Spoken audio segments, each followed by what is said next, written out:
রাজ্যের মন্ত্রী চন্দ্রিমা ভট্টাচার্য, যিনি রাজ্যের অর্থমন্ত্রী, তার রাজভবনে ঢোকায় নিষেধাজ্ঞা জারি করলো রাজভবন। এই সূত্র মারফতে খবর পাওয়া যাচ্ছে, কিন্তু কি কারণে চন্দ্রিমা ভট্টাচার্যের রাজভবনে প্রবেশে নিষেধাজ্ঞা? রুমা পাল আমাদের প্রতিনিধি আরো বিস্তারিত বলবেন। রুমা, কারণ কি? দেখো, শুধুমাত্র কলকাতা রাজভবন না, এই ব্যারাকপুর এবং দার্জিলিং রাজভবন, সেই সমস্ত জায়গায় কিন্তু চন্দ্রিমা ভট্টাচার্য ঢোকার ক্ষেত্রে কিন্তু নিষেধাজ্ঞা জারি করলো রাজভবন। কারণ কি বলা হচ্ছে রাজভবনের তরফ থেকে? কারণ বলা হচ্ছে যে রাজ্যপালের বিরুদ্ধে তিনি defamation and anti constitutional media statement দিয়েছেন এবং মিডিয়া বক্তব্য রাখার জন্যই কিন্তু তাকে এখানে ঢোকার নিষেধাজ্ঞা জারি করলো রাজভবন। অন্যদিকে আরও একটা বিষয় বলে রাখি যে রাজভবন থেকে অ্যাটর্নি জেনারেলের সঙ্গে কন্ট্যাক্ট করা হয়েছিল এবং তার সঙ্গে বলা হয়েছে যে কোনো পুলিশ কিন্তু কোনোভাবেই একেবারে যে রাজভবনে তাদের যে এন্ট্রি কিন্তু ব্যান করা হলো এবং তাদের বলা হয়েছে আনঅথরাইজড বলা হচ্ছে। এবং তার সঙ্গে এটাও বলা হয়েছে যে মোটিভেটেড ইনভেস্টিগেশন, এই যে ইনভেস্টিগেশনটাকে বলা হচ্ছে পুলিশের মোটিভেটেড ইনভেস্টিগেশন। তো এবং বলা হচ্ছে পলিটিক্যাল বসেস ডিউরিং ইলেকশন, এই যে ইলেকশনে পলিটিক্যাল বসেস রাজনৈতিক বসকে খুশি করার জন্যই এটা হচ্ছে মোটিভেটেড ইনভেস্টিগেশন। সেই কারণে পুলিশের যেমন ব্যান করা হলো এবং রাজভবন চত্বরে, সেক্ষেত্রে কিন্তু আরও অর্থমন্ত্রী চন্দ্রিমা ভট্টাচার্য, তিনি যেহেতু রাজ্যপালের বিরুদ্ধে বয়ান দিয়েছেন, তাকেও কিন্তু রাজভবনে ঢোকার ক্ষেত্রে নিষেধাজ্ঞা জারি করলো রাজভবন। মাননীয় প্রধানমন্ত্রী আসছেন, আজই রাতে আসবেন এবং আগামীকাল তাঁর নাকি 3টে সভা আছে। কোথায় থাকবেন? রাজভবনে থাকবেন। রাত্রিবাস মাননীয় প্রধানমন্ত্রীর রাজভবনে।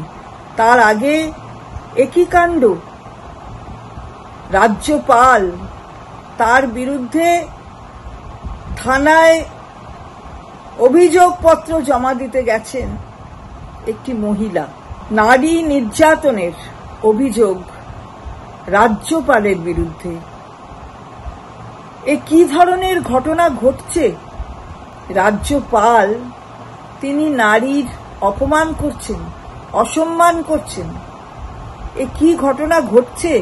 তাও বাংলার মাটিতে, যে মাটি সাংস্কৃতিকভাবে ঐতিহাসিকভাবে ঐতিহ্যশালী, সেই মাটিতে ঘটছে।